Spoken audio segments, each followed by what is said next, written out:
Welcome back. This is the third session of the third edition of Book Club with me. I'm your host, Sarah Sati, and we are working with the book Stages of Meditation by His Holiness the Dalai Lama and Kamalashila. Again, it's a commentary, as most books, modern day books on Buddhism are, a commentary on an older text.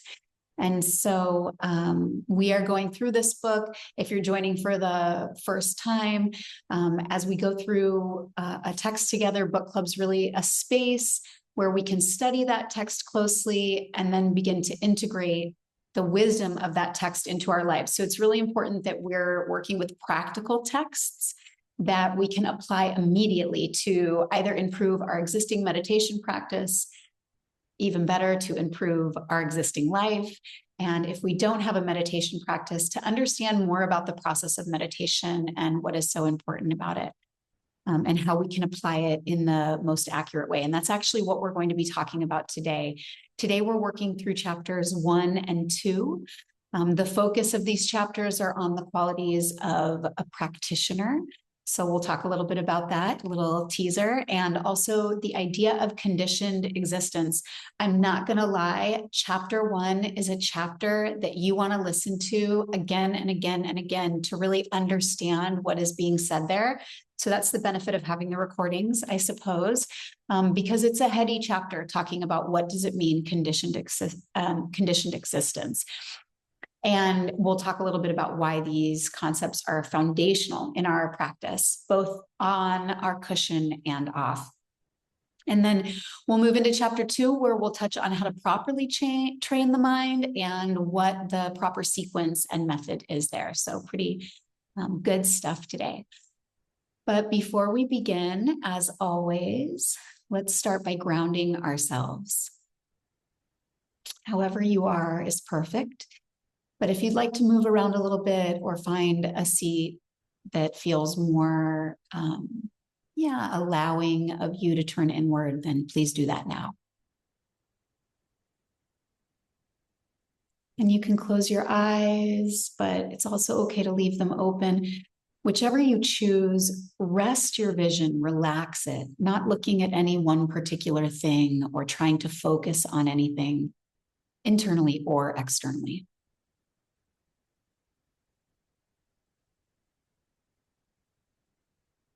Take a few slower, deeper breaths, perhaps, if that feels good. Just gradually begin to bring your awareness inward.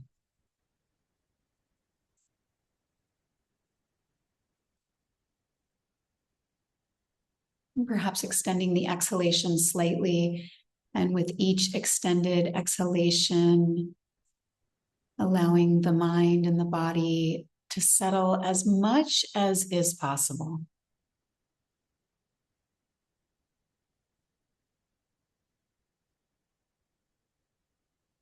And then gently begin to shift your attention to why you have chosen to be here today.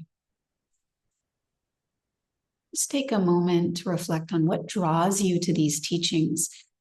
What are you hoping to cultivate, understand?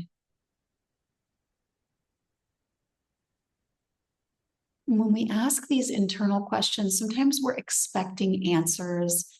Like if we were talking to a friend and asking them a question and they would respond with an answer. But the intuitive subtle body works differently. So you may not hear something clearly. You ask, what is my reason? Maybe something comes up, but it's also okay if nothing comes up. You're just simply asking and looking.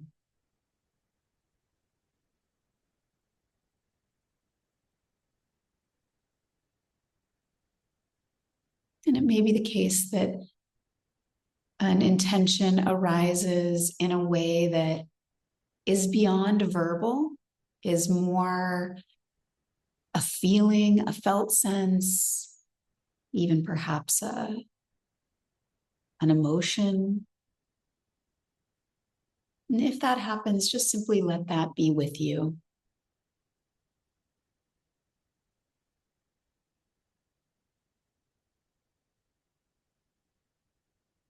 And then together we'll set our collective intention.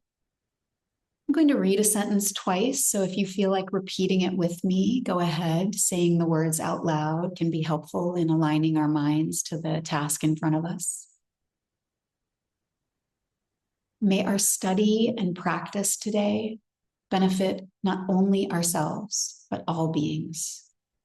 May our study and practice today benefit not only ourselves, but all beings. May our hearts and minds open to these teachings. May our hearts and minds open to these teachings, allowing wisdom, compassion, and equanimity to grow and ripple out into the world. Allowing wisdom, compassion, and equanimity to grow and ripple out into the world.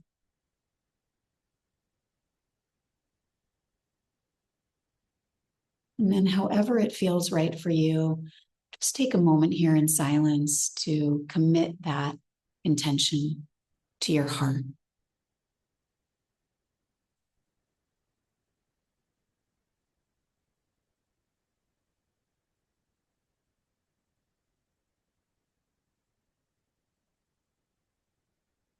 And if your eyes were closed, go ahead and open them. Maybe move around a little bit, bringing yourself back into our shared space. I will briefly recap our last session before getting into the reading today. As I said, we'll be reading from chapters 1 and 2 of Stages of Meditation by His Holiness the Dalai Lama. In our last session, we focused primarily on the introduction. And if you remember our last session, it's okay if you weren't there because it was the introduction or if you haven't listened yet, but the Dalai Lama was really highlighting the importance of listening with the right motivation and awareness.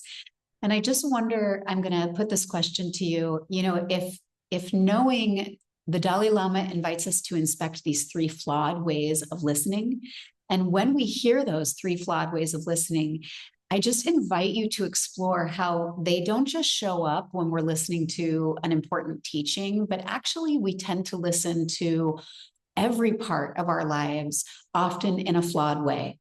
So what were those 3 flawed ways of listening? The first one was like an overturned vessel, as the Dalai Lama said, and this is like being totally closed off. Like you're listening, it's on, the teaching is on, or the person is talking, but you are thinking about something else or you're doing something else. So you're actually not taking in anything you're hearing. The second flaw was like a dirty vessel. And this is, I think, actually the most common way people listen. When we're talking about a dirty vessel here, we're really speaking about listening with your own thoughts imposing on top of it.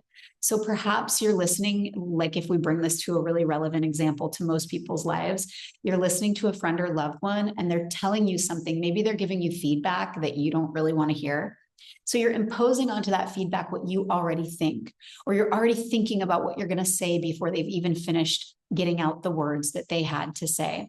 So when we're filled with distraction and biases like these, then this is what the Buddhist teachings consider listening like a dirty vessel. And the third flawed way of listening is listening like a leaky vessel. And so this is when we listen to something, but we're not able to retain what's heard. So maybe we're kind of half listening. We hear the words, but we're not letting them sink in and we're not committing them to mind. So we can't go back to them and pull from them. And the Dalai Lama really invited us to explore listening in the right way because these teachings are not meant as mere entertainment. These teachings are actually a very important part of developing ourselves in a way that helps us not just live a better life personally, but also be a better individual in the community that is humanity. So proper listening is really important to that, because if we don't listen properly, we're going to miss something that may otherwise be able to benefit us on this path. We were also reminded in the introduction the urgency to commit to our study and our practice now, not waiting until later. recognizing that if there is a right time, that right time is this exact moment. And the Dalai Lama shared a personal story that helped commit that to our minds.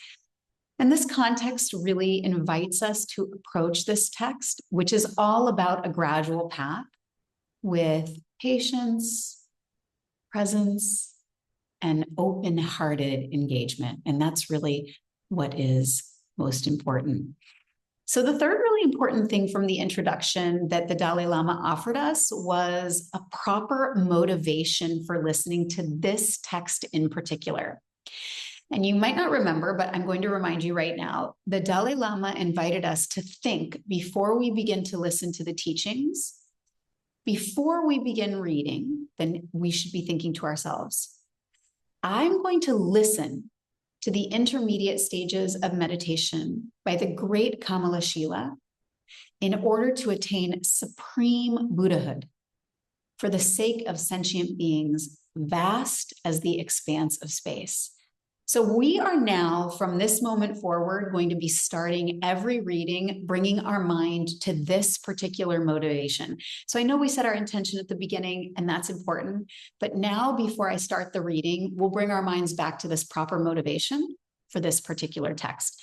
And then also, if you remember, I've been inviting you to explore shamatha meditation or calm abiding as your homework, as your practice homework. So we are going to expand on that practice homework today a little bit, moving from this calm abiding, shamatha, into a more vipassana approach, where we're now beginning to invite insight and exploration and analysis into our practice. And if you remember, the Dalai Lama really emphasizes this as well, that the Buddha's teaching should be approached from a perspective of logical reasoning and analysis. We should be able to work with all teachings from that point of view. And so that is exactly what we will do here. So prepare yourself with the proper motivation. I'll repeat these words of the Dalai Lama again. Listen to them and really try to turn your mind towards the mind of an individual working for the benefit of all beings. I shall listen to the intermediate stages of meditation by the great Kamalashila in order to attain supreme Buddhahood for the sake of sentient beings vast as the expanse of space. And with this motivation in mind, find a comfortable seat, open your ears, relax your mind, and listen to today's reading.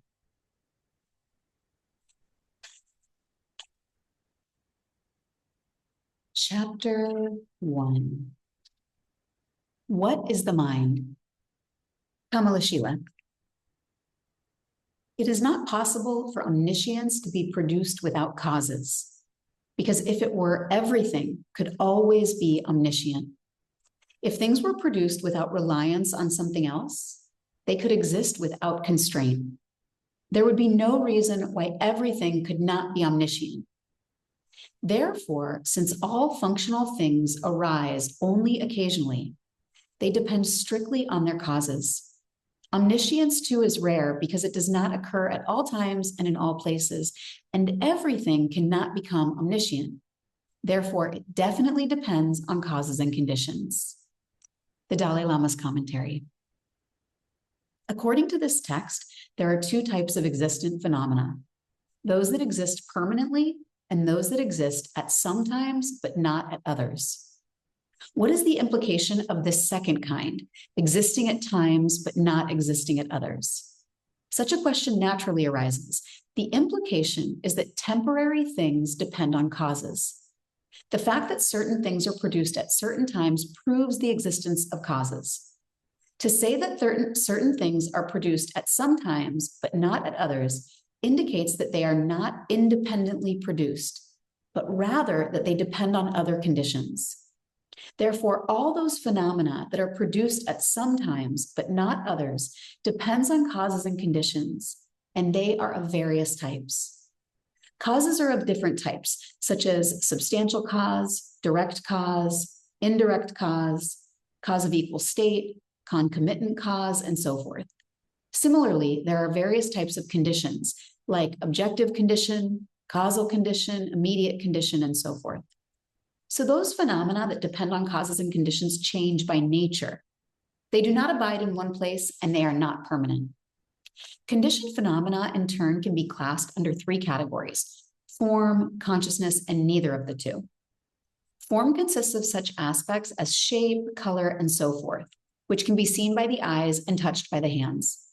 Consciousness has neither shape nor color and cannot be measured in any physical terms, but it exists in its natural and ability to feel and sense. Time, on the other hand, has neither form nor consciousness and belongs to the third category. Omniscient transcendental wisdom refers to the consciousness that knows everything. Omniscience is not a quality found in soil, stones, rocks, or mountains. It is produced by something whose function is awareness of object, and therefore it cannot be produced by anything that lacks the property of awareness. Of course, the state of omniscience is the ultimate goal, encompassing every perfection. And of the three categories of conditioned phenomena, it belongs to the category of consciousness. Knowing or understanding is the function of consciousness. For example, when we say, I understand or I see, and we have an experience or feeling about something, the experience is activated by consciousness. When the eye consciousness sees a physical form, we say, I see the physical form. And when the mind consciousness experiences happiness or pain, we say, I am happy or I am in pain. Thus, when we say, I experience, I see, or I hear, and so forth, it is consciousness that acts as the agent. That which possesses the function of knowing is consciousness. Consciousnesses vary in the scope of their knowledge and in their intensity or sharpness. An obvious example is the consciousness of a human being compared to an animal's consciousness. The human being's perception is much broader, and it understands a much greater variety of objects. The consciousnesses of human beings vary with education and experience. The more educated you are and the more experience you have, the broader your consciousness. Knowledge and understanding develop on the basis of a consciousness that has the ability to perceive its objects. When the necessary conditions are met, its ability to perceive increases, the scope of its objects of knowledge expands, and understanding deepens. In this way, the mind can develop its full potential. Omniscience is the full consummation or perfection of the mind's ability to perceive objects. It is omniscient in the sense that it can know each and everything without being obstructed by differences of time and space. All-knowing wisdom arises from consciousness, and by definition, it is produced by causes and conditions. This implies that even omniscient wisdom cannot come about without its causes. If this were not the case, and an omniscient mind could arise without causes, it would imply that every consciousness was omniscient. This is because if things are produced without causes and conditions, either they must exist at all times or they must be completely non-existent. If things were produced without reliance on something else, they could exist without constraint.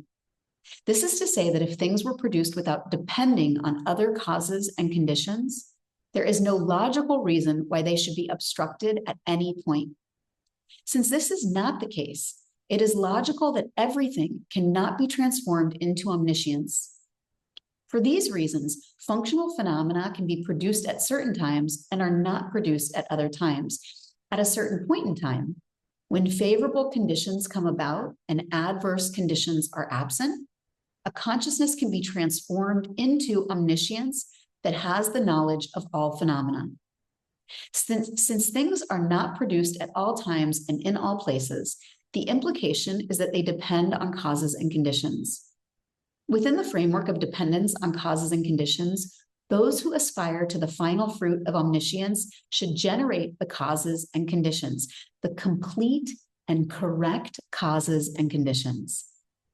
Besides this, aspirants must be highly motivated in their pursuit. Therefore, it is taught that omniscience depends on causes and conditions. As explained in Asanga's Compendium of Knowledge, with reference to effects being generated by their causes and conditions, the conditions are the unwavering condition, the impermanent condition, and the potential condition. What has been said earlier concerns the impermanent condition. When we ask how omniscience can be generated out of consciousness, we are talking about its potential condition. The ability to be aware of objects is an innate quality of consciousness. The very nature of consciousness is that it is clear and aware. It arises in the aspect of the object it apprehends. This attribute of awareness is not something newly created by other factors. Now the question is how that awareness can grow and expand to a limitless scope. The ability to be aware of its objects is innate to consciousness, but there are things that impede the mind from opening up to the state of complete knowledge. The next question is how those obstacles come about. We need to consider how such obstacles can be removed. What obstructs consciousness from being aware of its object is the ignorance that is a misconception of true existence, also referred to as the ignorance holding to one extreme, the extreme of reification. When we speak of ignorance, what we mean is that the consciousness either lacks some favorable condition or some adverse condition, is obstructing it from being aware of its object.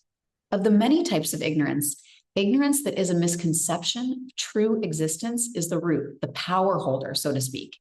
And this ignorance is the chief obstacle.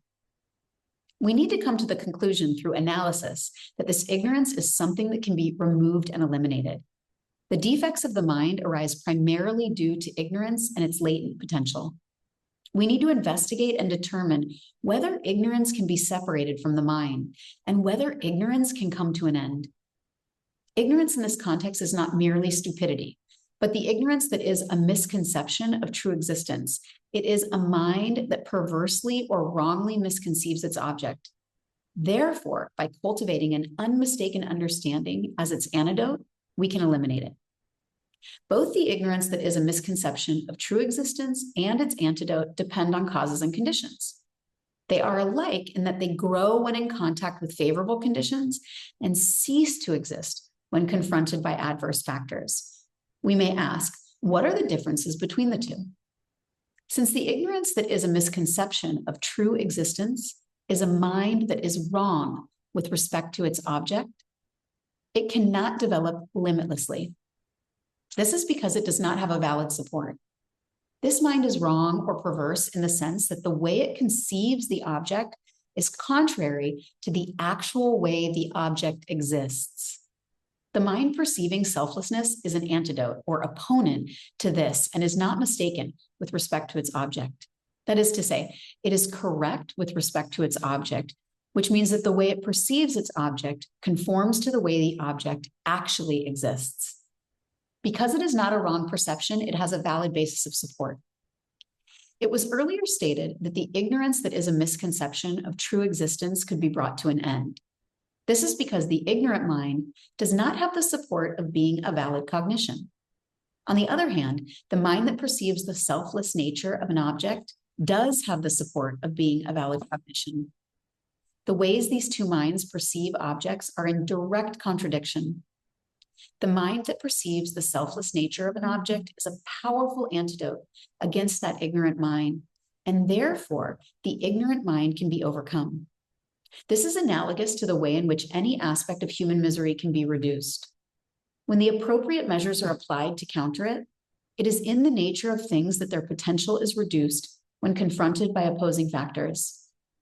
The mind that perceives reality is referred to as transcendental awareness and is a positive quality of the mind. It has the support of being a valid cognition. It is in the nature of the mind that when you habituate it with a positive quality, it can be developed limitlessly. Unlike the mind, the positive qualities of the body do not have this quality of being able to expand to a limitless extent. This is due simply to the fact that the body is composed of gross elements and attributes of such gross form do not have the potential to expand limitlessly. When we say that the ignorant mind is perverse or wrong, we are talking about the way it misconceives reality. Now the pertinent questions are, what is reality?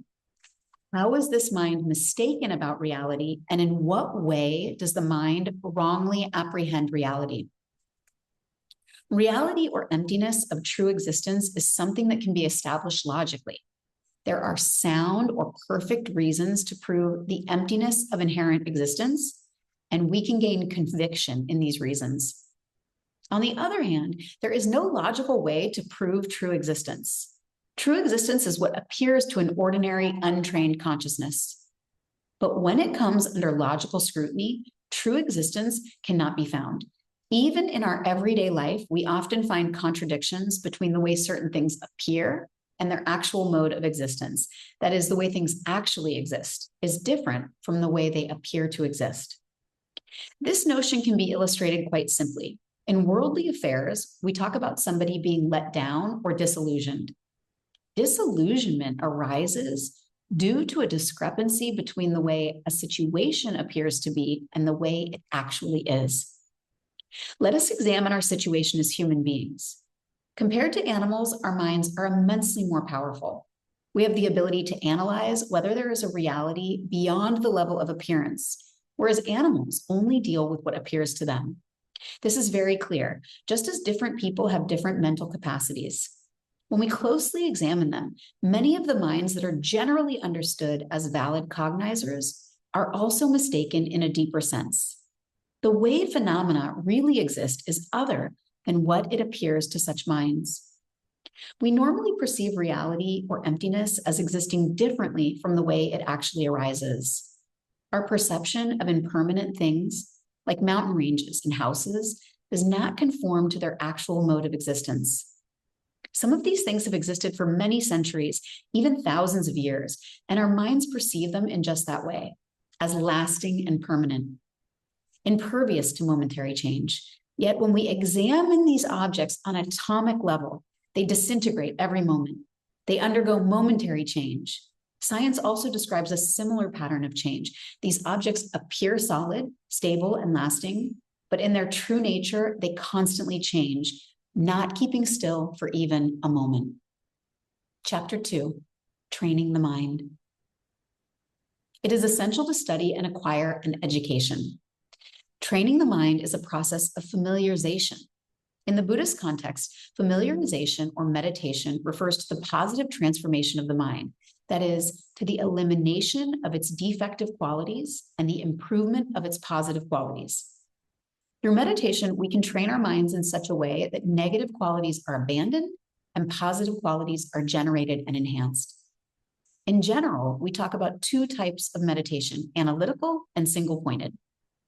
First, the object of meditation is put through a process of analysis in which one repeatedly attempts to gain familiarity with the subject matter. When the practitioner has gained a good deal of certainty about the object of meditation, the mind is made to concentrate on it without further analysis.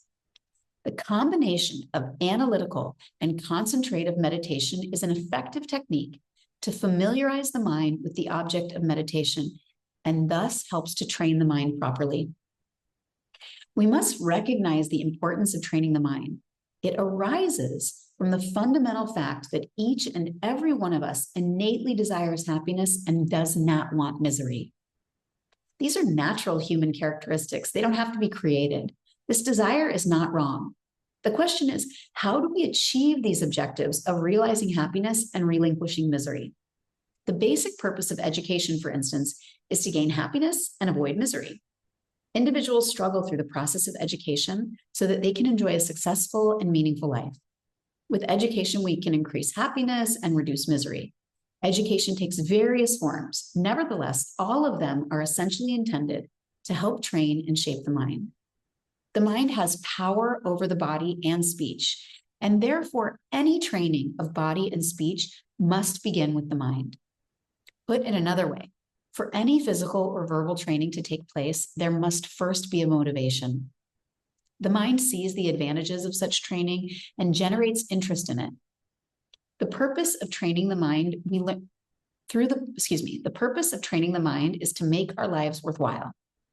Through the process of training the mind, we learn many new things, and we are also able to detect and identify numerous defects or things that can be removed or corrected. Now the task we face is to discover the means and methods that can enable us to eliminate what is wrong and assemble favorable conditions for transforming our minds. This is crucial. In our everyday life, education helps us to find the necessary and conducive factors that give rise to happiness. In the process, we are also able to abandon the factors that make us miserable. Thus, through education, we aim to make our lives happy and worthwhile. When we look at our lives within a social context, education has a vital role to play. How we fare in any given situation depends on the conduct of our body, speech, and mind. Since mind is the chief, a disciplined mind is essential. Happiness or sorrow in life depend on the power or intelligence of the mind. And how these experiences affect our lives also depends on the mind. The conduct of our body, speech, and mind now can also determine our state of being in the future. This in turn depends on the cast of our minds. When we misuse our mental potential, we make mistakes and suffer unpleasant consequences. On the other hand, when the mind's potential is skillfully harnessed, we derive positive and pleasant results. Our state of mind and how the mind perceives different things greatly affects us. Because of the control they have over their minds, some people are little disturbed by failure or adverse circumstances. This is a clear example why taming or training the mind is so important. Having considered the importance of training the mind, we might wonder what the mind is. If you ask them, most people respond by rubbing their heads and then pointing to their brains. And this is partly correct, because we're talking specifically about the human mind. The human mind does not have any existence independent of the human body. The consciousness that has a particular relation to the human body is referred to as a human consciousness, and the consciousness that has a particular relation with an animal body is referred to as an animal consciousness. The human mind or consciousness we are talking about actually consists of a vast number of minds, some subtle and some coarse. Many of the coarser types are connected to a sense organ like the eye, and many of them are definitely connected to the brain. It's obvious that these external bases or factors are essential for a consciousness to arise. But the main cause of any mind is the preceding moment of consciousness, whose nature is clarity and awareness. This is referred to as the immediate condition. The 400 verses by Aryadeva mentions the logical requirement that a root cause of consciousness must have the potential to transform and have a nature of clarity and awareness. Otherwise, consciousness would either never be produced or it would be produced at all times, which is obviously not acceptable. The impact of an action is left on our mental consciousness. And as a result, we can recall the experience after a month or a year, or even after 10 years or more. This is what is known as awakening a latent potency. This potency has been passed on through the continuity of consciousness. And when the necessary conditions come into play, the past latent imprint comes to the surface. Thus, we talk about awakening latent imprints from previous lives. However, the mind's relation to the brain cannot sufficiently describe the subtle aspects of a latency potential. Understanding of this notion of latent potency can help us gain some appreciation for life and the formation and disintegration of the universe. It can also answer certain doubts concerning our human thoughts, superstitions, and other projections of the mind.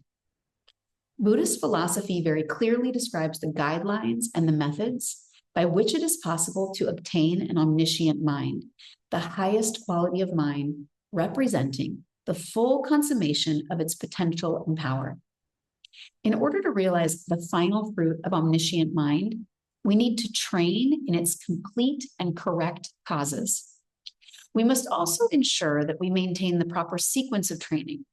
This is why the text states, in Kamalashila's words, also from among these causes and conditions, you should cultivate correct and complete causes. If you put the wrong causes into practice, even if you work hard for a long time, the desired goal cannot be achieved. It will be like milking a cow's horn. Likewise, the result will not be produced when all the causes are not put into effect.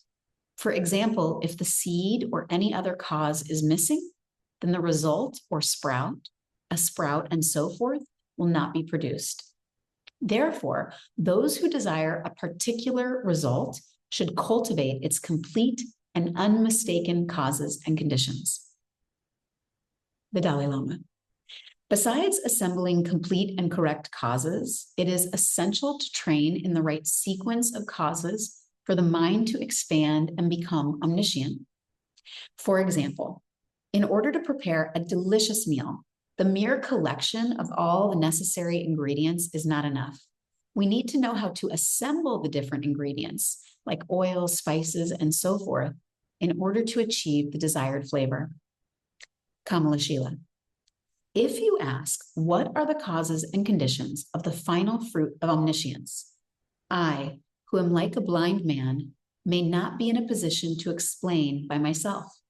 But I shall employ the Buddha's own words just as he spoke them to his disciples after his enlightenment. He said, Vajrapani, Lord of secrets, the transcendental wisdom of omniscience has its root in compassion and arises from a cause, the altruistic thought, the awakening mind of bodhicitta, and the perfection of skillful means. Therefore, if you are interested in achieving omniscience, you need to practice these three: compassion, the awakening mind of bodhicitta, and skillful means. The Dalai Lama. Here, Kamalashila refers to the words of the Buddha and establishes the correct causes and means to achieve omniscience. He says that anyone interested in omniscience should practice the awakening mind of bodhicitta, which is based on compassion. The practice should be supported by the 6 perfections, with special emphasis on the union of calm abiding meditation and special insight. Therefore, the aspects of practice known as method and wisdom should be seen as so complementary that they are regarded as inseparable. This also implies that compassion is the root of the Buddha's doctrine, and that the entire body of teachings contained in both the greater and lesser vehicles is based on compassion.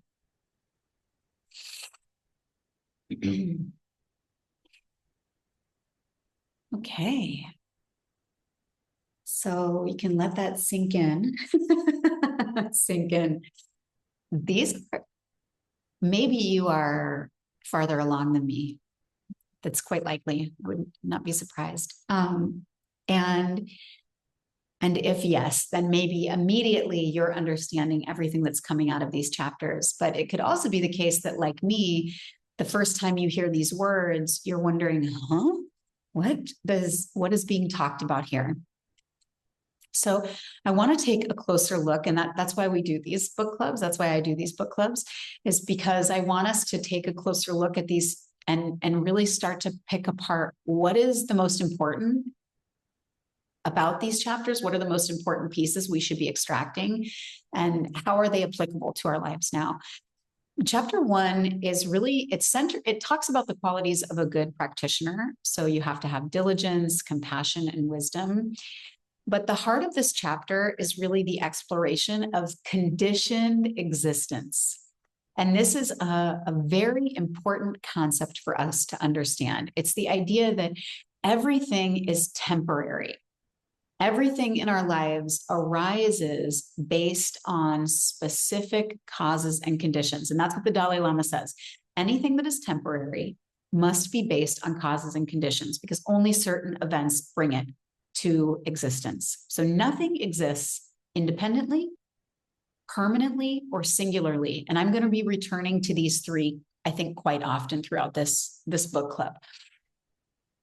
The Dalai Lama is saying, hey, look, ignorance is the root of our problems. And if we want enlightenment or omniscience, which he is defining as like the all-knowing perfection of the mind's capacity to perceive things exactly as they are and achieve its full potential, if we're after that, and let's just pretend we are, even if you're not sure yet, I'm after that. I'm going to admit I'm going for that. And so if that's what we're after, then we need to know clearly that the reason we don't have it right now is because we are ignorant. And he even uses the word perverse, which has quite some negative connotation. But what does he mean by that? He doesn't mean like perverted in a way that maybe we're used to hearing it. What he means is that the way we are perceiving reality, the way it appears that reality exists, is not the way it actually exists. and that is ignorance. So nothing exists, not a single thing that is temporary exists independently, permanently, or singularly. And yet we apply those three to almost everything that exists, including our emotions, including our bank accounts, including our special possessions, including our friends and family, including our sense of self. This ignorance is what is holding us back from the recognition of reality as it is, which is the condition to allow omniscience to bloom. So this understanding is directly confronting the delusion of ignorance that causes our suffering. Ignorance, on the other hand, is the belief that things are permanent, independent, or singular. And this is, and singular, you can also say like unchanging here. It's the belief in these things. And this is what we also use the word reification for. But when we recognize that how things appear to us in this way, this permanent, independent, and singular way, when we recognize that that's actually not the way things really appear, and we do that not with blind faith, like someone says, hey, you think things are independent, you think they're permanent, you think things are singular or unchanging, but in fact, they're not. And it's not like we're just supposed to say, oh, okay, cool, I believe you. Boom, my mind has changed. No, we are supposed to apply logical analysis to this and say, if they're not that, what are they? So what are they? When we really apply logical analysis to looking at the nature of reality or phenomena, we can see that they are actually interdependent, impermanent, and multiplicitous, meaning broken into pieces and constantly changing. Things do not remain the same. Not you, not me, not the table I'm on, not the computer I'm speaking into. Things don't remain the same, not even for a second. They are constantly in a state of change. So we begin to say, okay, could this be true? And then we start to investigate on a deep level for ourselves, is this true or not? And as we investigate this and we apply logical analysis, we begin to see reality as it truly is. And this is the antidote to ignorance. These are the causes and conditions that lift the veil of ignorance and in its place supply us with omniscience. And it's a powerful, this shift in perspective is a powerful antidote to ignorance. In the Buddhist teachings, we have the kleshas. These are the 5 main obstacles or the 5 afflictive emotions, that are talked about: ignorance, attachment, clinging, holding on to things, aversion, like hating things, anger, pushing things away, envy, wanting what is not ours, and greed, wanting to keep everything for ourselves. But it is said that the root of all of the afflictive emotions, the root of the kleshas is the first one, is ignorance. And when we dispel that root, then we are able to easily let go of the other 4 kleshas, this attachment and aversion. It begins to fall apart because it has no concrete or solid footing to stand upon. And this is how we achieve awakening. This is how we achieve enlightenment. So this was chapter 1, quite heady, on conditioned existence. And you have to start investigating it. And that's where chapter 2 brings us. Chapter 2 begins to focus on mind training as the most important reason for meditation. It is the most important thing about our practice. The Dalai Lama is discussing education, and I want us to challenge our biases if when we hear the word, we immediately think about formal education. Because of course, maybe you know a lot of things from formal education. I definitely do. But a lot of my education has come from study on my own, either studying a topic on my own or exploring an activity on my own, working with a teacher. A lot of it has been informal or even self-directed. So when you hear the word education, just if you are applying a bias there, then just check in with yourself and say, okay, any kind of education, learning anything. Learning is that fundamental activity that precedes a change in the mind. And that's because whether it's the body or it's the senses, it doesn't matter. The mind is the king. The mind is the king of the body. The mind is the king of the senses. So without the proper mental conditioning, nothing else progresses on the path. And the Dalai Lama goes on to emphasize that there is a specific method, and this is coming directly out of Kamalashila's text. There is a specific method and a specific sequence for training the mind. And if you listen to my last book club, or you were with me for my last book club, this is where I really spoke about Lojong and Lamrim, this like specific path that leads us to enlightenment. Really, the Buddha didn't come in and give us anything vague. Everything is very, very clear, sequential, organized, structured. There is a very specific way to go about training our mind. And when we use that, when we apply that specificity to our mind training, that is when we have the causes and conditions necessary to express this omniscient mind. So I was thinking in these examples, like you wouldn't bake a cake with lasagna noodles. So, just thinking about like, especially some of the examples that the Dalai Lama used or Kamalashila uses, you can't milk a cow's horn. You have to milk the udders. If you milk the horn, you're never going to get milk. Or if you bake a cake with lasagna noodles, similarly, you're not going to get lasagna noodles. So the first thing is you have to have the right method. You have to be using the right approach. The wrong approach isn't going to get you there. Similarly, like I was thinking whipping cream. I love whipped cream. But you don't get whipped cream by whipping the sugar and then stirring in cream. You have to, if you've ever made your own whipped cream, you have to whip the cream and then you slowly add the sugar. If you do it in the wrong order, and this is the second point, if you do something in the wrong order, then you also don't get the right outcome. Another one of my teachers, Choki Nima Rinpoche, he talks about this also, that butter, the capacity for butter is inherent in milk. Just like the capacity for oil is inherent in a flaxseed. But you aren't going to get butter, you aren't going to get oil if you don't use the right method and sequence to bring it forward. I keep using new examples because what I'm really trying to drive home is this understanding that we need to recognize we are trying to bring forward. We're not manufacturing or giving ourselves something we don't have. We are bringing forward the best qualities of the mind, the absolute perfection of the mind.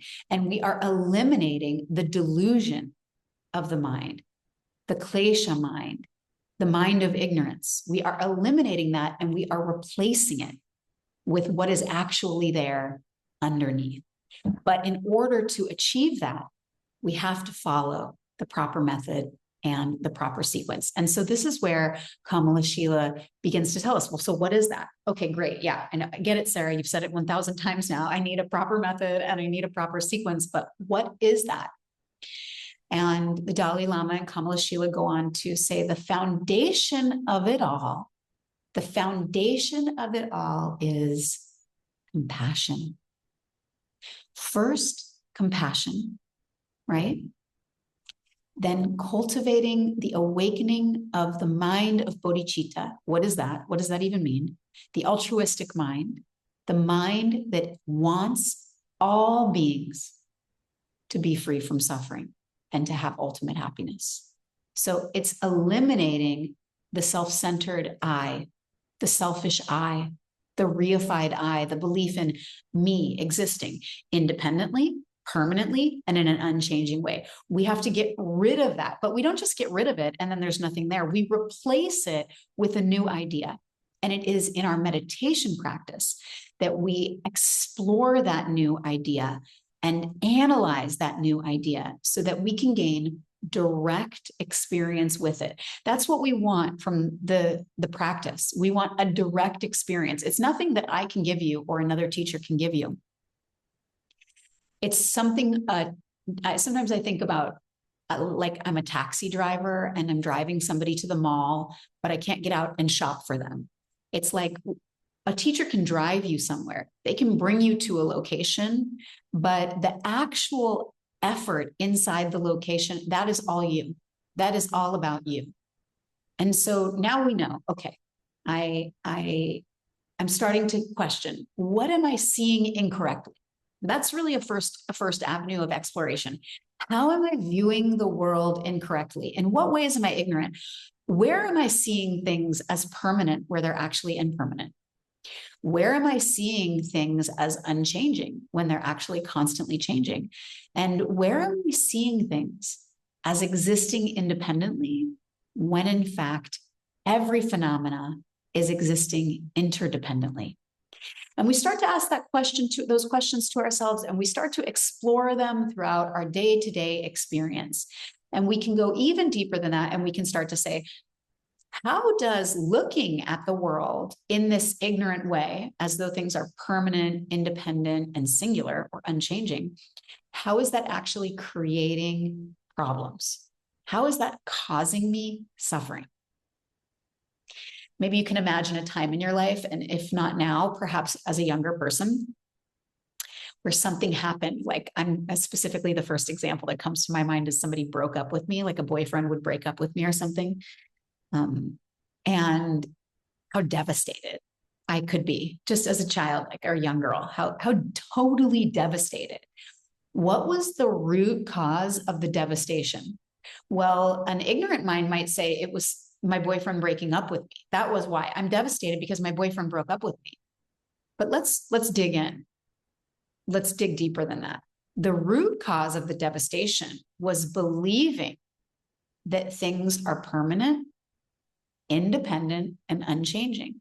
So the devastation actually arises from the belief that the relationship was ever meant to be permanent in the first place, and that the relationship ending existed as an independent aspect to all other phenomena in my life. And furthermore, that my emotion in the moment is not only permanent. This is the misguided belief, right? This feeling of devastation, like it's never going to go away. Like it's never going to change. But of course, we know, right? When we step out of the emotion, when we're past the experience, we can look back and say, how funny, as we're laughing and joyfully skipping through the fields with our new partner or whatever, right? We say, how funny, I once felt that way, as though that cloud was never going to lift. So we start to examine our life, and we start to say, how has my life been governed by this ignorant way of approaching reality? And how can I begin to adjust my vision so that I'm viewing reality exactly as it is, and then beginning to stabilize in that view? So I'm not just viewing reality as it is once, and then I forget, which is what happens. You know, tomorrow something bad happens and you totally forget what we talked about today. Maybe you're listening in a flawed way, you know. It's not like shame on you. It's just a natural habit that you've developed, that many of us have developed, myself included. And so we start to, every time we recognize it, chip away at it and change it just a little bit. And the Dalai Lama talked about this idea of familiarizing ourselves with things. And this is how we begin to familiarize ourselves with the truth of reality. But I also want us to take some time today, and I want us to familiarize ourselves with the idea of compassion. So as the Dalai Lama touched on, we first begin to familiarize ourselves with a subject, and then we start to go deeper and deeper into our understanding of it by way of this logical analysis. And because compassion has been directed as this kind of first order of business, I want us to do a little meditation today. I know we're sort of binking into time, binking, I don't know what that means, but, you know, getting close on time. So we'll probably go about a 15 after, I think. But if you're with me and can hang with me, let's do a little exploration of meditation. So now we're kind of moving out of this shamatha, this calm abiding, right? First, we have to learn to rest the mind, to relax the mind a little bit. When the mind is overwhelmingly chaotic, insight doesn't have room. Creative insight, wisdom insight doesn't have room. So we need these two together. We need to bring together shamatha and vipassana in a way that says, I rest the mind, and then I look deeply, and then I focus on that. Today, we're going to explore the idea of compassion. And a lot of times in the beginning of working with compassion, there are all of these Buddhist practices that feel like fabricating compassion. Like you sit and you breathe, and then somebody invites you to say, like, oh yeah, think of yourself and feel compassion for you, and think of someone you love and feel compassion for them, someone neutral, someone you hate, and then all beings. And those are beautiful practices. But I think we sort of miss the preliminary familiarization with the concept of compassion at all, like really familiarizing ourselves with what is this idea of compassion. So we're going to do that today. We're going to familiarize ourselves with the idea of compassion according to the Buddha's teachings. And in this practice, we're not going to try to create any experience. We're not trying to force anything. This is called non-fabrication in the Buddha's teachings. We're not trying to fabricate an experience, force ourselves to be compassionate, or force ourselves to be, zen, peaceful. We're just looking and experiencing things exactly as they are. So we're starting this process of examining. We're becoming like scientists, looking at this idea of compassion with reason and logic, and asking, like, what is true about compassion? So as we practice, if you forget this, just gently remind yourself that there is no right thing you are looking to do. You don't need to force anything. You don't need to try hard. You don't need to fake it. Nothing. If it's good, it's good. If it's bad, it's bad. If it's nothing, it's nothing. You're just going in and you're just looking, asking and seeing. Okay. So adjust yourself if you need to. Find a comfortable seat. Find your meditation posture, the right posture for you.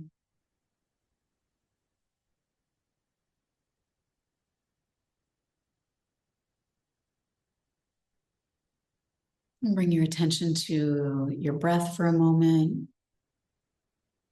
Not changing anything, just simply settling here for a few moments, allowing your mind to rest on the breath. We'll stay here for just a couple moments in silence, perhaps bringing your attention right to the space in front of the nostrils. Eyes can be open or closed.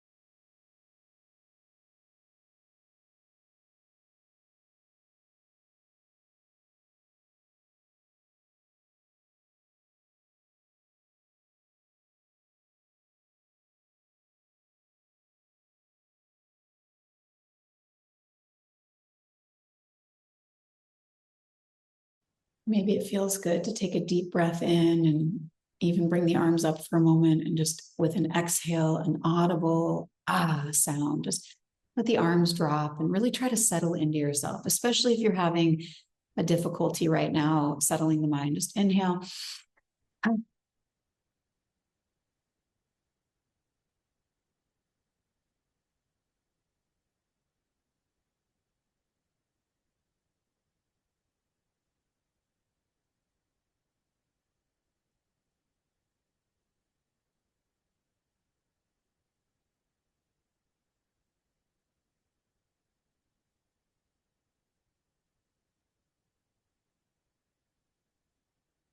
And now just gently turn your attention to the idea, the concept of compassion. And we're defining compassion according to the Buddha's teaching as the wish for both yourself and others to be free from suffering. The wish for yourself and others to be free from suffering. So gently bringing your awareness to that. And as you bring your attention to this concept, simply begin to explore it as you experience it. Putting it up against the definition I've offered, and also against the idea that things are impermanent, interdependent, and made of pieces. So you can ask yourself questions. You can ask questions like, what is compassion? Where do I feel it in my body? What is it made up of? Does it exist on its own? Is it permanent or is it changing? You can ask things like, how does it show up in my life? And what's true about it? And what isn't true about it? And then you just allow the reflections to arise naturally. You don't have to force conclusions or answers, just simply observe what emerges with openness and curiosity. And I'm going to leave you in silence for this reflection for about 4 minutes. Simply asking and looking.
You're still in the examination, working with this idea of what is compassion. Just drop the contemplation, just let it go. And bring your awareness back to your breath.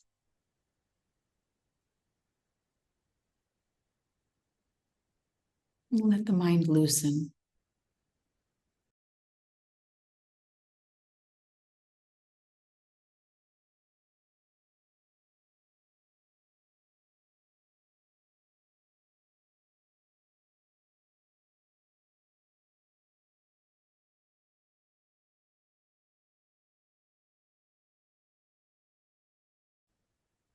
If your eyes have been closed, you can gently open them. And look around the space you're in.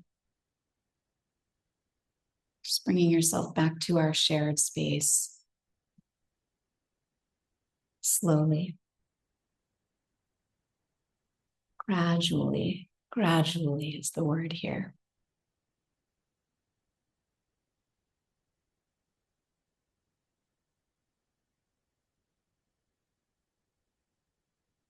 It may be the case that as you're doing this exploration, you're asking a question and then nothing is coming. You're asking a question like, what is compassion? Or maybe you're saying like, is compassion permanent? Am I compassionate right now? And maybe nothing comes up, or maybe more confusion arises. I think it's Mingyur Rinpoche who says confusion is the beginning of clarity. Something like that. I'm probably misquoting, but you get the point. When we're confused, the mind is pushing itself to understand things in a new way, in a way it hasn't understood them before. And inquiry is a new thing. You might be used to inquiry from formal education, maybe university or some other space like that, where you had to, research a topic and find answers to it. But inner inquiry is not like that. Just like inner visualization is not like that. It's not like going to Google or ChatGPT and getting an answer from something, and then boom, now you know. It's a really gradual uncovering of your relationship to a subject that you haven't looked at closely before, you haven't examined before. So it is extremely normal and totally natural that there would be a sort of emptiness or confusion that arises. Also, that doesn't have to happen. That may not be your experience, and that's great as well. There's no right or wrong experience here is really the essence of this. And it's also not something that you do and then poof, like you're a Buddha, or poof, you get it, compassion. No, or poof, you understand causes and conditions. It's like a slow churning, a slow churning, like working with dough, kneading dough, or a slow deep tissue massage. I'm not a masseuse, but I've had massages and that feeling of something working its way in slowly. And that's really what we're after. We are planting the seeds in our meditation practice, but it's off the cushion that things start to blossom often. Because then in our imprint, and this is something the Dalai Lama talks about in chapter 2, this latency potency, this latent imprint, we have an experience and then it lays an imprint in the mind, in consciousness, that arises later. And this is a result of the continuity of consciousness, as the Dalai Lama is explaining to us. So there's something there, right? You say, well, if things are impermanent, but past experiences can arise in the mind due to a latent potency, what is that? And this is the seed. The seed is not the answer. The seed is that you have now begun to ask the right questions. Now you are starting to ask the right questions. Let's say before you used to ask questions like, what's going to make me happy? And you answered it with things like a better job, a better partner, a different life, living somewhere else, more money, any number of externals you might have answered with. But now, well, of course, most of us know that those things don't lead to our happiness, or maybe we're still wondering. But something does, and we're starting to apply this very specific and strategic and analytical approach to our inquiry. And as we do this, we are starting to bring forward real wisdom into the nature of what brings authentic happiness and eliminates our suffering. Okay, so for your homework this week, I want to expand it a little bit. If you're following along and you're doing the homework between sessions, I'd like you to continue with this calm abiding practice. And especially if you're someone who is struggling to rest the mind, then you want to stay here for a while, months even, 15 minutes a day, just watching the breath and observing the breath and bringing the attention back to it again and again, and really dropping into the body and letting the mind settle. But now we're going to move a little bit deeper, and you only want to do this if you're ready for it. So perhaps you're going to be sitting maybe with the breath for 5 or 10 minutes in your practice. But I want you to begin to add into your practice focus on the idea of permanence,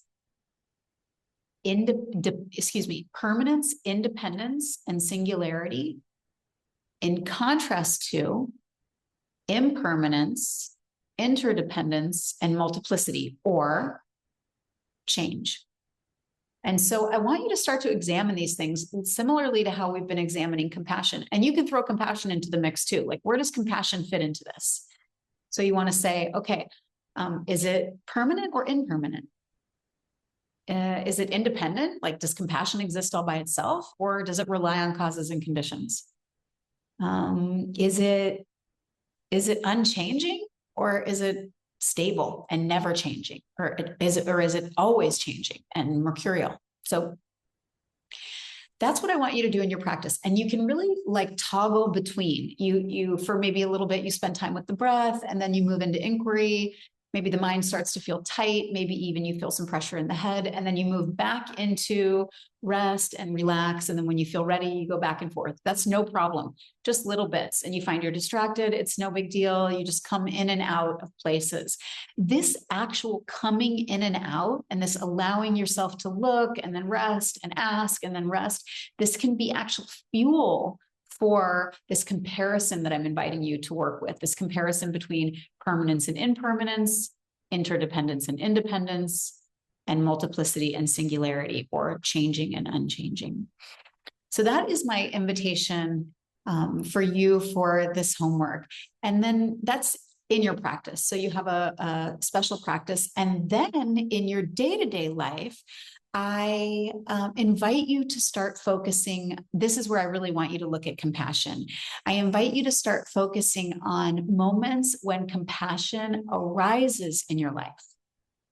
And then ask those questions then about compassion. What is this? Where is it coming from?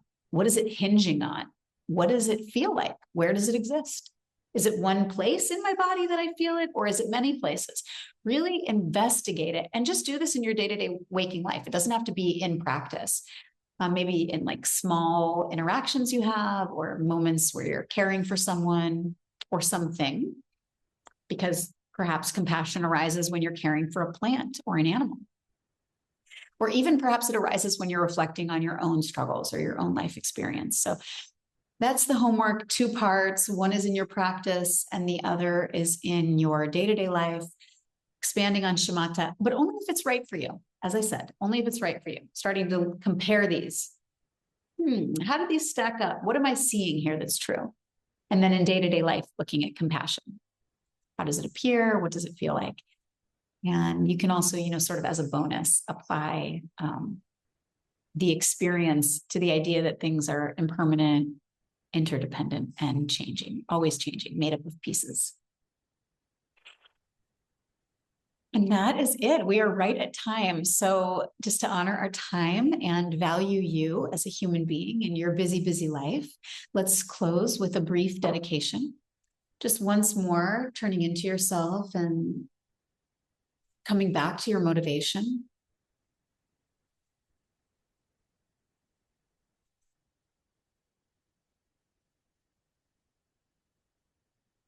And then simply listen to my words and observe how they resonate.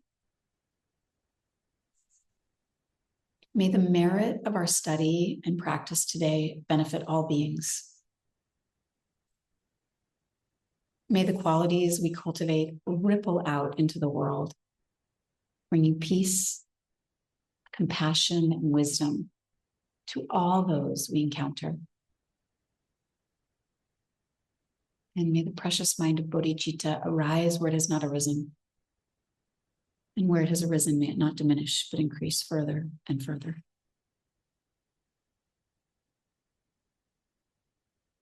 Okay, thank you so much for joining me. I appreciate you so deeply. I am so grateful for you, and I hope to see you at our next session.